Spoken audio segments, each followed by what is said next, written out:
Hello and welcome to this tutorial, and in this tutorial today I will explain about the break and continue syntax in SQL Script. So in this video I will be showing you, I will provide you an example and where I will use both break and continue so that you can able to understand the uses of that. So first I will explain what is the use of these two syntax, and then I will give you an example. I will write a small procedure and where I will explain about continue and break statement. So this break statement, it specifies that the loop should be stopped at processing. So whatever loop you are writing there, so that loop it mostly uses in the case of looping, whether you are using for loop or do while loop. So whatever loops you use, it mostly uses there. So loop should be stopped at processing. And if I talk about the continue,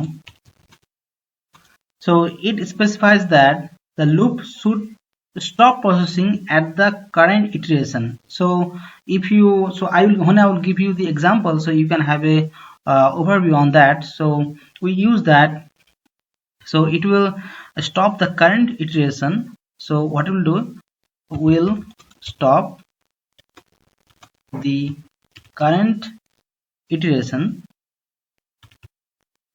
and it will start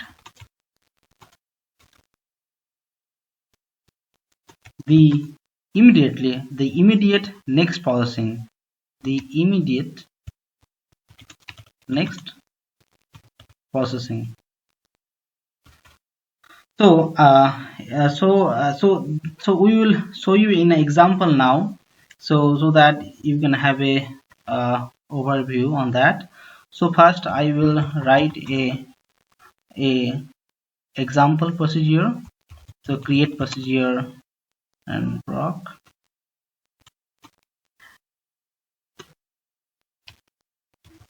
and language SQL Script,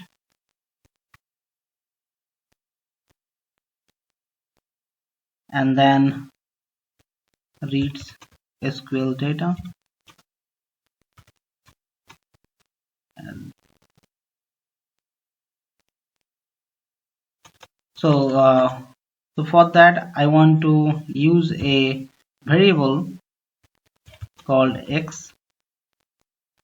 I need to declare first whatever scalar variable you use in your store procedure, and here I will write a for loop,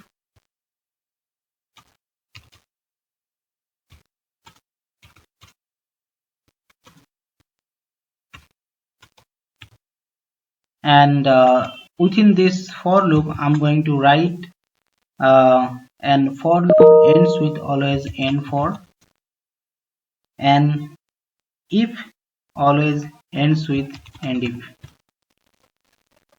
And so in this if condition I want to give a condition here. If x is less than 3, then continue, and then I can give like here we can put another end if, and if x equal to 5, then break,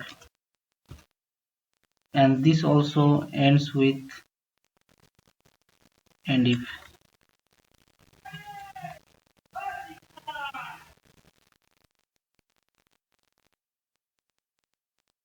And then the procedure ends with end. So now let me explain you what I wrote here. So it is a very easy way and very the simple example where we can understand that.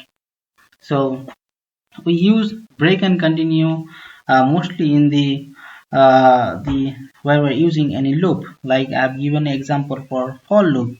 So first I have what I'm doing the iteration from x, and if you do not declare the default value, the default is always null. So if you use any scalar variable like integer or character variable, so it always starts with default is null if you do not define. So it is always better that if you define the default value,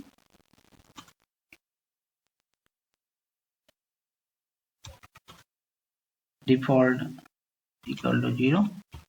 Yes, and so your x will start from 0 to 10. So what will happen, this loop, when the value is less than 3, so then the iteration will be skipped. So in the first iteration it will skip. So whatever condition, whatever statement you write here, whatever logic you write here, so here actually we should write the logic. So whatever the logic you write here, so those will be skipped. If it is 1, it is 2, or if it is 1 and 2, then it will be skipped. And when the value is 5, when the value of in the next iteration it will pass. When it is the value is 4, then it will continue here. But when the value is 5, then it will break. When the value for 5 x is 5, then it will break, means it will end the loop. So you will come out of this loop. So there's very easy way so you can understand that continue and break statement. So we learned that. So what we learned today, that break used for stopped at processing. So whatever processing you're using, it should be stopped and it will come out of the loop. And continue actually uses for to stop the current processing, current iteration, and it will start the immediate next processing. So there's a lot of ways, or there's a lot of places where you can utilize this continue and break statement. So thanks for watching my video, and please have a look at my other videos, and those are very interesting in SQL Script and other areas. So thank you for watching.